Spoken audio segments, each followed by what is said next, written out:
Hey guys, Eric Edrumcenter here, and we're going to unbox the NUX DM-210. Go. Woo! So I'm the one that did the majority of the playing on this kit. So I'll go ahead and give a little bit of my initial thoughts on it. The build quality is, I'm going to try to compare this to like at least this kit's like the Nitro Mesh and the Command, some of the Simmons kits. This kit's kind of in that similar price range, more or less. So as far as build quality goes, the rack, the pads, cymbal pads are all built pretty well, kind of what you would expect out of a $500 kit. The kick tower, I think, takes the cake here as far as like the way that it's built. It doesn't wobble at all, which is probably my favorite thing about it, as long as you've got it on a rug. It does work with a double pedal, works with a single pedal, of course.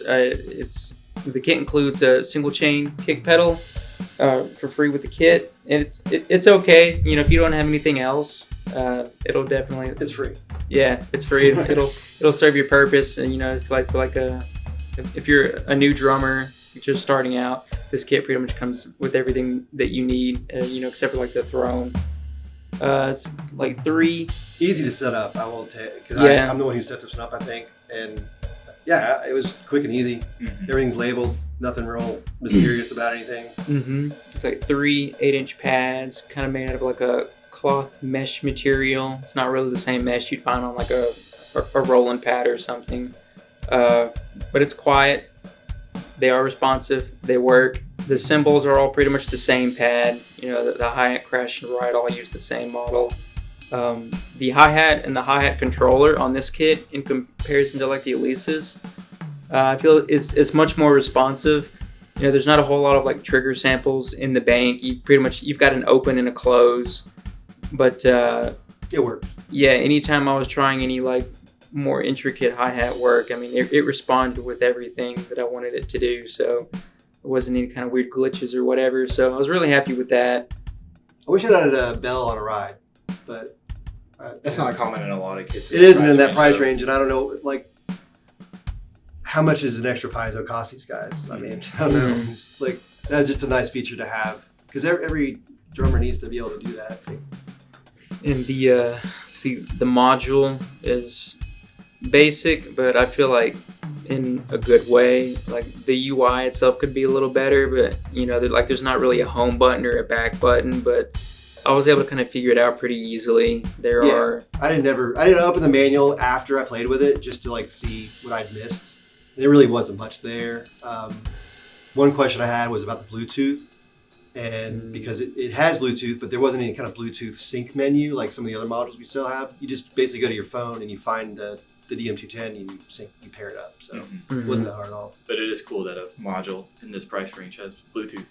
I mean, everything should nowadays. Yeah. So it's just always on, basically. Like once it turns on, yeah. There's 15 kits. 15 kits. preset kits, yeah. And there's 10 songs. Yeah, there's 10 little kind of like MIDI note sounding songs. You know, they're pretty straightforward. They don't loop. They're not the highest quality, obviously, but you know, you just want something to kind of play along to. You can do that, but the module does have an aux in. You can like plug up a phone or an MP3 player and just actually play to, you know, music of your choice that way. It's got an extra input for, I don't know if it's just a crash or just a pad in general. It says cymbal, and it didn't really go into detail as to whether you could make that a pad or a cymbal, but I didn't really see anywhere to select pad types. So I don't know. It's probably just a crash. You can add an extra crash. You can have 2 crashes in a ride in your hi-hat. It's pretty standard. Let's see. It's got a little built-in reverb button. You know, if you want to simulate a little bit of, you know, that kind of delay, that tail on the drums. Like mix that in from like 1 to 10. I think it's got your metronome, of course. It does have USB out for like, is it USB left and right for recording? Think so. It's not multi-channel, like 10 channel. Yeah, it's just stereo, left and right. That's pretty much it. I mean, as far as like features go, for this price range, it's a good kit. I think it's probably one of the best things that we have in this price range and have had for quite a while. Yeah, it's solid. I mean, Andy's been using it to teach students with for a few months now. Yes. It's held up to multiple different people's play styles and new people and intermediates, and everybody's and holds up. Yeah, and if anybody outgrows this, we have tons of kits to trade up to. Yeah, so The sounds on the module, like there's a couple okay kits. I personally think the snare and kick probably have the best samples. Toms are honestly pretty ugly on a lot of the kits. There's a little pitch function as well as the reverb where you can, kind of adjust or more or less manipulate the sounds a little bit. It doesn't make the toms especially sound a little better, but this could also be a kit that even someone more advanced could buy if they want something cheap, and they could hook it up to a DAW and a VST like Superior Drummer, or they just map it out with MIDI so they could at least get better sounding samples for their pads. I'll have to try that since we do sell Easy Drummer and Superior Drummer now.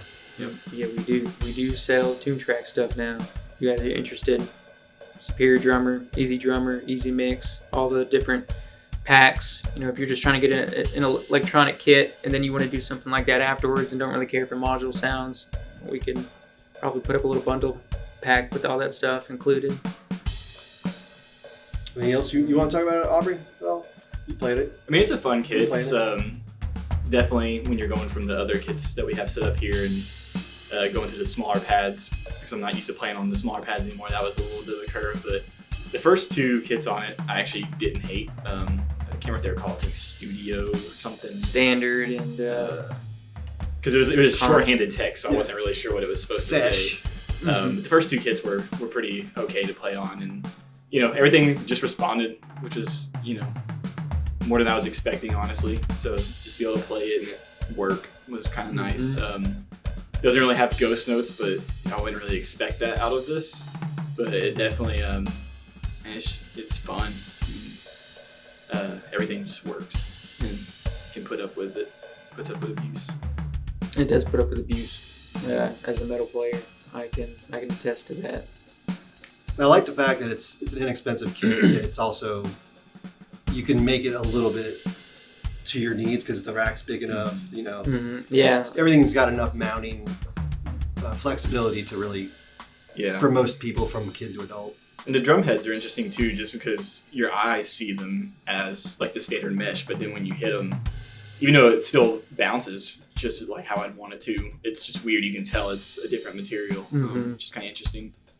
But yeah, well, I guess we're coming up to the playing part really soon, so we're gonna wrap this up. Thanks for watching and listening, and come back next time. Subscribe for more, and check out Brad playing his kit.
Bye.